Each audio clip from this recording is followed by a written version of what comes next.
that the Fulani that are killing my people are not Nigerian Fulanis, that they are from Mali, that Malian Fulanis have come to Benue to destroy our people and to kill us. They are not from Nigeria. Biafran evangelists, this morning you have seen what is happening in Plateau in Benue. What else to say about it? Before I allow you to talk, if you are watching for the first time, kindly subscribe to this YouTube channel, on notifications, drop a comment, click the like button, share this video with others. We can have more conversation. Biafran evangelists, what do you have to say? The Fulani that are killing my people are not from Nigeria, they are from Mali. But people are asking, how do we differentiate them? What do you have to say about this morning? Good morning, good afternoon, good evening, and good night, wherever you're watching us from. Listen and listen good. When you say that the people that are buying your people are completely and total strangers from Mali, all the way from Mali, they came to Nigeria to buy Ababa, and you are a governor, an incumbent government, a sitting governor, and you have the audacity, the guts to say this. You are not ashamed. Baba, that means if you say that they are not Nigerian Fulanis, it means that you have every full force to arm people to fight them without looking back. Exactly. Because somebody cannot come all the way from Mali to Nigeria and start. How many Nigerians are buying people in Mali? If you are sure of what you are saying, though we cannot differentiate them. Good. And since we cannot differentiate them, you give them the matching order. You give them the matching up.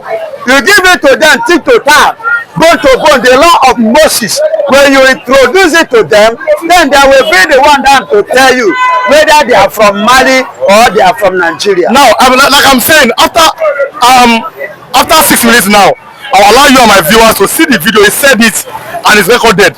That my state was peaceful, but the Fulanis from Mali have come to kill our people, and they are not Nigerian Fulanis.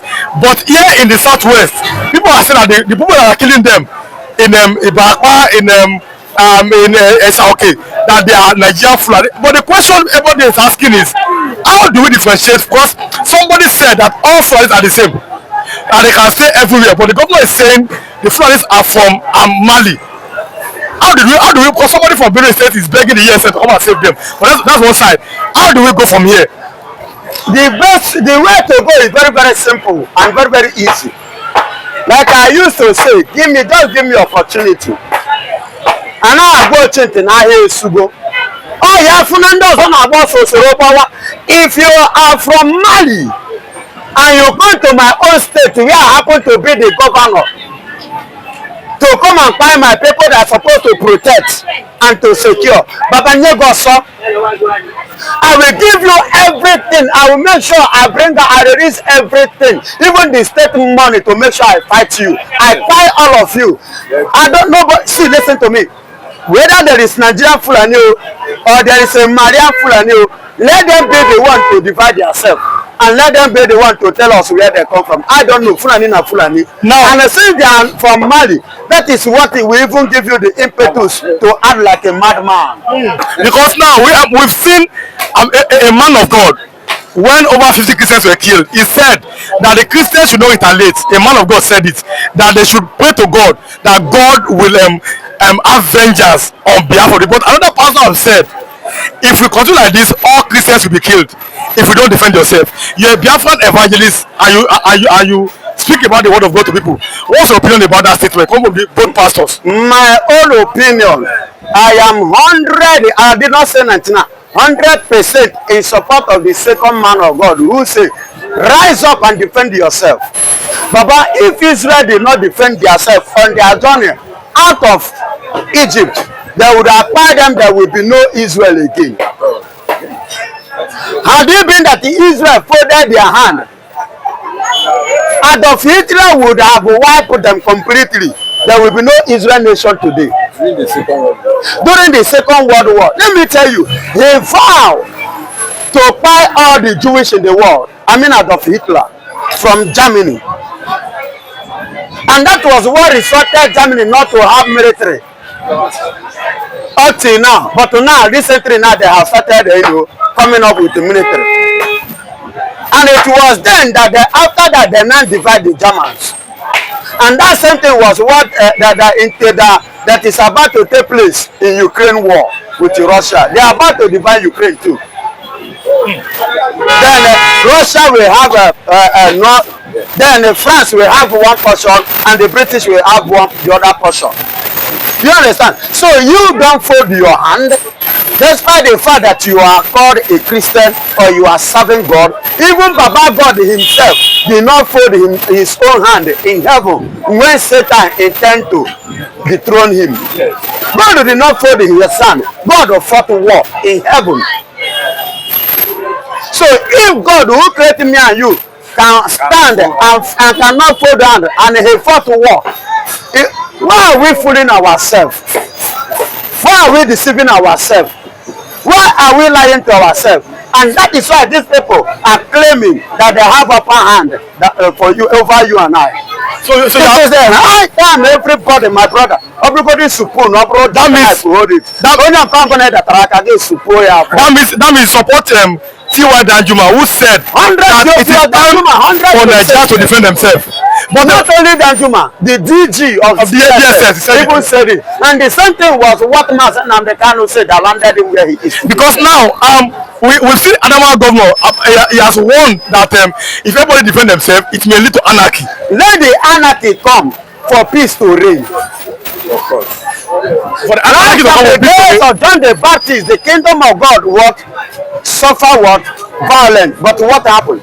Then you use violence to do what? To bring to gather peace. Let me tell you, if Israel fold their hand, they will finish them. Hamas would have succeeded in ransacking them. Syria would have been succeeded. Where is the other this thing? Somalia would have succeeded in Lebanon. Would have, even Egypt would have succeeded in capturing them back as a slave.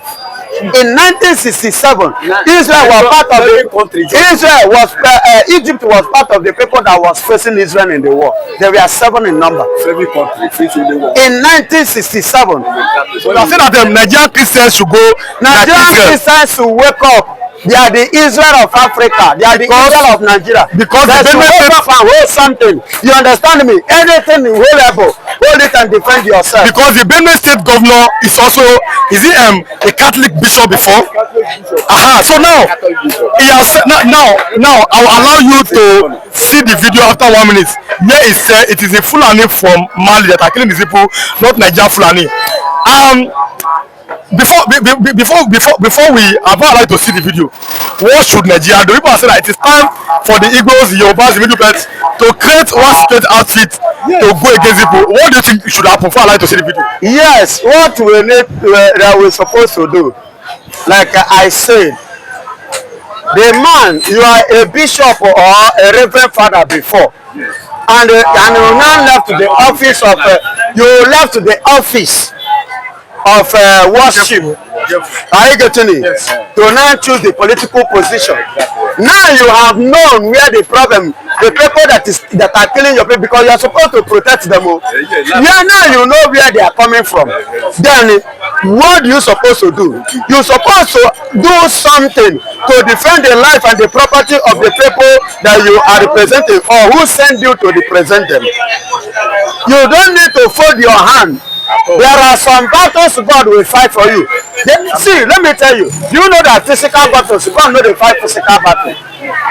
Let me use this opportunity to tell Christians, to tell everyone today, God doesn't fight the physical battle. God will only fight spiritual battle. And you know, say, excuse me, he fights the spiritual battle. Yes. Although when he finishes the spirituality, spiritual control physical, we begin to see the reality in the physical. Okay. Now let me allow you and my viewers to see the video of the governor who said that it is the Fulani from Mali that are killing these people, not Nigerian Fulani. Then we'll come back and put our discussion. But what we have been experiencing in the last year and 9 months, the state had largely experienced some relative peace. And it is 100% based on the efforts of the uniformed people.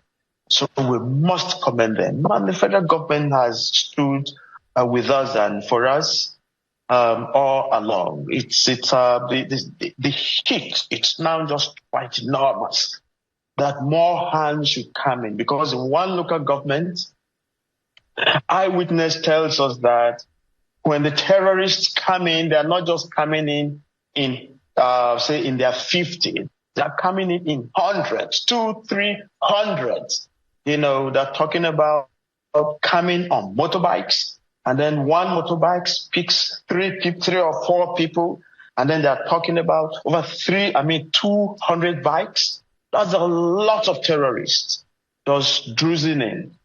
So in as much as there is a very grave need for the defense, including the self-defense of our people, let's not be very sentimental about this. We wouldn't want to have even more scores of deaths on our hands. We simply need to start what could have begun yesterday, thinking on this community policing. We need it. There must be excesses. If we now put our minds on the establishment of community policing, we know the right people to bring in each of the states, and this can be handled. This can be handled. So, Governor, on a final note, Governor, on a final note, where do you go from here? I know that you will not stand by and allow your people to continue to be killed. Where do you go from here? We've put in a lot of efforts on this as the state government as well. We got 100 hillocks and distributed to the military, the civil defense, all the security apparatuses we have in the state. And then we also empowered our President Zinda, our task force. And then we brought in these civil protection guard. We have a course again for our own Anyamyo to move out there. And so this is the support. We also bought 600 motorbikes, and distributed for this. And this is why you hear less attacks and less results. All right. I am for the community policing. We need to do this. Yesterday, we have involved again on trying to quell all this, involved our traditional rulers.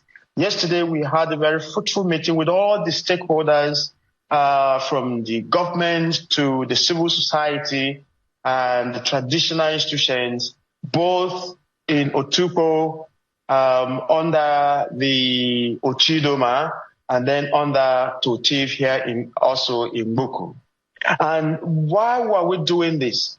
We need for people to understand that we are under siege. They shouldn't just say they will take laws into their hands. They are not prepared to what is coming our way. And this is why we even reminded the NSA this afternoon that the need we have for him to come in, it's like yesterday. At each of the attacks, we've established a good relationship, with his office. And then they have been sending their own support, but there is a grave need here. All right. We also need a forward-based operation bases at those borders. If they have the personnel, and then, or if we also a kind of scout from within, we have a number of retired personnel in the military who are so willing to do this. All right. But we don't have the gadgets. Governor. So why we are trying to be very law-abiding. Yeah. We've been taking huge advantage of this, we understand. But there is an emergency for now to quell down this insecurity and save lives in these states. Governor, I said earlier, thank you so much. I would have loved to come for their help, for their aid, or to say that he should expose or help them to deal with those that are sponsoring the mass killing in the eastern region, because the people that suffer this crime are the Easterners, the Biafrans, the Christians, and the Igbos. They are the ones that suffer it. And when you made mention of the East, the Biafran or Christian, you are talking about Igbos. And let me tell you, before now, something took place. That was in 1967. They call it the Biafran War, the Civil War. As at that time, it was a religious war. A religious war? It was a religious war. I'm coming up again to tell you the truth. It was a religious war between the Islam and the Christians, and those Christians are the Eastern Christians. You understand? But that is a civil war between the Nigeria my and the brother, it is a religious war. Check the paper about that court to that time. It was a religious war. And let me tell you, and that something is still playing now. If you watch what Opus or them mad, you will discover that the IPOB don't need much to tell Donald Trump about what is going on in the East, because already Opus or them and their gang have killed 20,300 Biafrans. No, it's not Opus Odima. No, they said it is an armed S-men. Armed S-men backed up with the Opus Odima. We can't give them the access. He gave them the room. He created the avenue for them to penetrate. But that's based on what Opus Odima confessed. I speak in the angle of his confession now. What did he confess? He confessed and said that those killings that took place, those crimes that took place in the East, that they level the allegation, the killings, they level it against the IPOB. He said that IPOB are not the one responsible for that. That means he used it as a way of playing game. So he gave them the room by lying against them. And the Sidious Musa and co will now come, when they now come, they will begin to pick our brothers from house to house, room to room. And up to today, not all of them have returned back home. They detain some, while some are being kpai. Nobody can tell the whereabouts of some. Currently now, 20,300 Igbos is gone. 19,000 churches burned down. 3,000 Christian schools. 3,000 Christian schools being destroyed. I will show you the report on Vanguard. I am not telling you, fellas, I'm telling you something that is 100% confirmed. Yes, Vanguard carried it.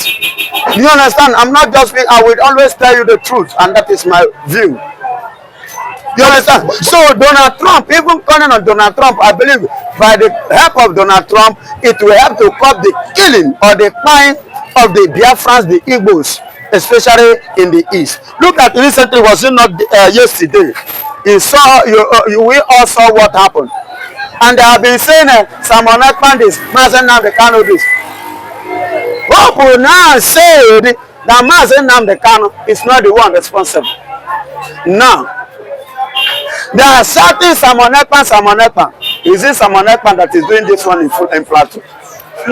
Out of the hatred they use whatsoever that happened in Nigeria, and they put it upon the Igbos, and they use that umbrella of that hatred to go and kill every Igbo man, every youth of Igbo man, to reduce the population of the Igbos so that they will not be able, to defend their father, their mother's land, their sister's land.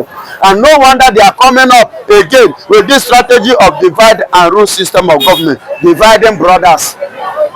But the question is that, and because I will show everybody the video.